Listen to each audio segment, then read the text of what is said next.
Mirë, do të flasim në këtë moment, si që prezentuan pak më parë për operacionin e policisë Tiranës, ku arrestuan 2 persona, ndërkohë që u sekuestruan edhe 2200 tableta ekstazi e cila shitej në lokalet e Tiranës. Me mua në studio është bashkuar gazetari Sokol Bregu. Bregu, të përshëndes, faleminderit. Faleminderit, ju për ftesën. Sa e përhapur është kjo lloj droge, Akoli? Po shumë e përhapur, sepse nuk është një drogë që përdoret kryesisht në për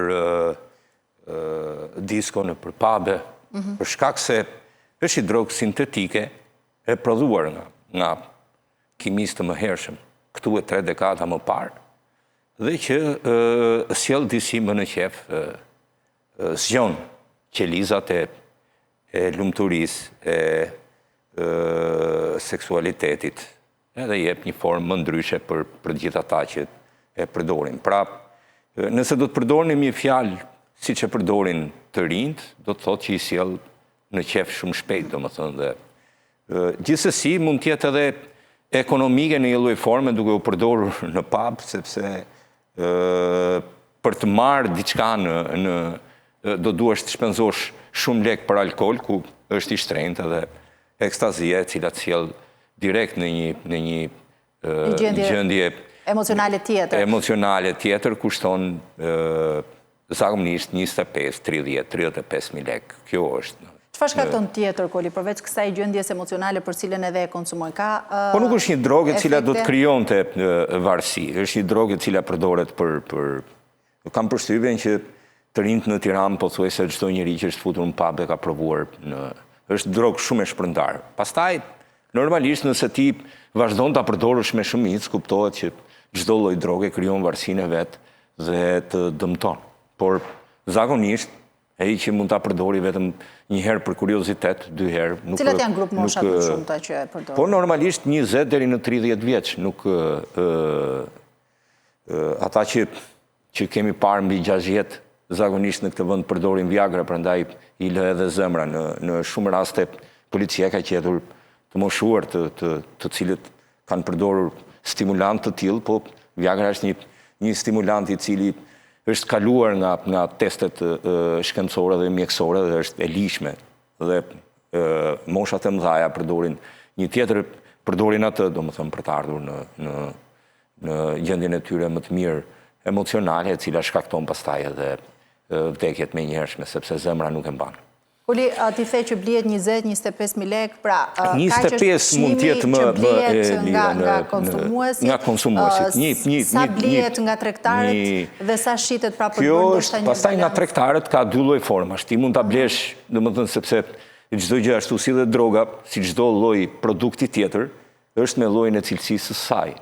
Pra, ekstazia ka disa lloje dhe nuk është njësoj si njëra nuk i ngjan tjetrës në forcën që ka. Dhe ka 2 mënyra, edhe grupi i arrestuar këtë kishte 2 mënyra. Disa prej ekstazive kishte bler direkt në tablet, dhe disa tjera i prodhonte vetë. Jo se i prodhonte në trafikantëve të ekstazis, ndryshe nga drograt e tjera, u jepet një pajisje, cila e kthen nga plur në tablet. Dhe ti, gjatë asaj, mund t'i vësh dhe mbi shkrimin tënd, tabletës. E krijon, është makineria, domethënë është ekstazia, ashtu siç e pan, e prodhon ajo makineria me një shtypje, ajo e nxjerr lart, ti e hedh në lloj pluri dhe mund t'i bësh dhe një mbishkrim që mund t'i vësh emrin tënd në logjik. Kjo është për ata trafikantë cilët e kanë me qef t'i vënë edhe logon e tyre në llojin e prodhim. Por ne në ligjin tonë e quajmë prodhim, po në të vërtetë ai nuk është një prodhim real, sepse është një çështje mekanike.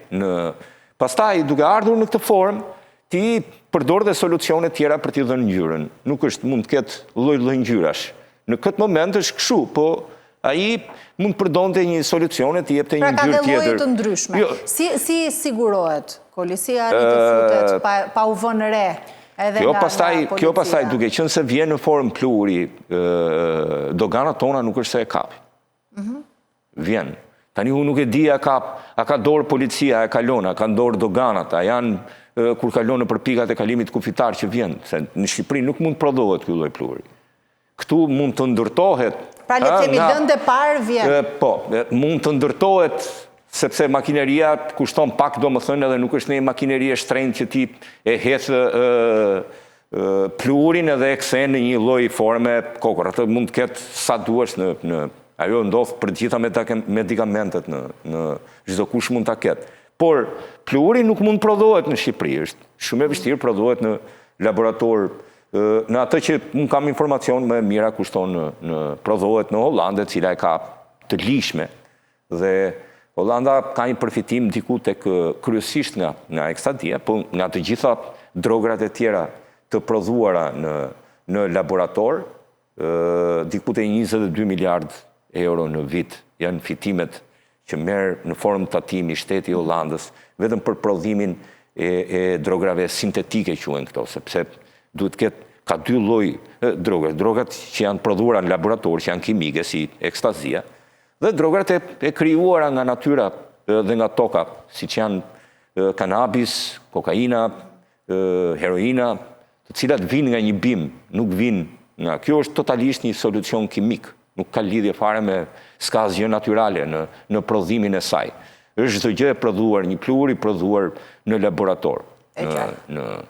Poli, cilat janë zonat, le të themi, më të prekura ose ku shpërndarja është më e madhe në kryeqytet? Po normalisht në të gjitha atje ku janë pabet kryesore të Tiranës. Kryesisht bloku, ish bloku, por edhe kjo zona e pedonales në e cila ka lokale luksi, ka pabe. Pra aty ku ka rini, le të themi më shumë? Aty ku ka rini edhe ku ka shumë zhurmë rini edhe ku ka një gjendje më ndryshe. Normalisht, kjo duke qenë se në pab nuk futen dot gjimnazist, kjo të paktën e ruan në këtë pikë. Krijon varësi ndaj ekstazisë si me gjithë drograt e tjera? Njeriu krijon varësi edhe nga një frut, po e përdore. Po e përdore njëra, po dy herë nuk krijon varësi. Po nëse ti e përdor çdo fundjavë që del për të krijuar gjendjen tënde, normalisht që varësi është ajo pastaj, në varësi dhe varësi e fortë. Mirë, po kjo, nëse drograt e tjera, të cilat vinë nga natyra dhe nga toka, janë prodhuar nga lulkuqe, nga opiumi, nga kanabis, nga e çdo lloj droge tjetër e cila vjen nga një bim, varësinë e krijon më ashtu dhe janë më pak të dëmshme se këto që janë të prodhuara në mënyrë kimike dhe janë kimikate. Është një kimikat. Trupi nuk mund ta marrë në shumicë se krijon. Plus që këto pastaj kanë edhe një lloj forme tjetër sepse nuk ja u di forcinë dhe merr luhatje në zemër, është një gjë nuk e parashikon dot se si do t'japi gjendjen e tyre. Njerëzit ndryshojnë në përdorimin e normalisht me disa kokra ti futesh në probleme të zemrës dhe fillon të ketë tension më të lartë, probleme më të rënda. Nuk është se unë kur e trajtoj në një lloj forme, ashtu siç po e trajtoj, është duke kuptuar që rinia ka të pandalshme dhe të pamundur që të mos jetë një herë në jetën e saj konsumatore e kësaj droge, mund të pranohet që mund t'jesh një herë në jetë një konsumatori një droge në logjik. Si me thënë, nuk mund t'jesh nuk mund të shkosh në pabe shpesh pa e përdorur një gjë të tillë. Ai që nuk përdor një jetë me muzikë, me një argëtim të ndryshëm, s'ka pse ti zbije në kontakt të kësaj. Por, jo për t'ulur por është droge dëmshme se është i gjithë i kimikat. Përveç klubeve të Tiranës dhe aty ku është edhe atmosfera edhe zhurma, ka patur informaciona për raste kur kjo është përndarë ndoshta në shkolla, se aty është edhe... Po në shkolla është përdorur disa herë më përpara dhe i ka kapur gjendja e ankthit në shumë kohë më parë, jo tani. Dhe i kap gjendja e ankthit të gjithë në... Ka një të mirë nëse 5 apo 6 djemë se zakonisht ata përdoruesit më të mëdhenj, nëse blenë kokain mund të apin të 6 në shoqërinë e njëri tjetrit, në një banes, në një lokal i cili nuk është me muzikë e tjera, por ekstazin 6 shumë nuk mund të apin, se s'kanë që bëjnë me njëri tjetrin.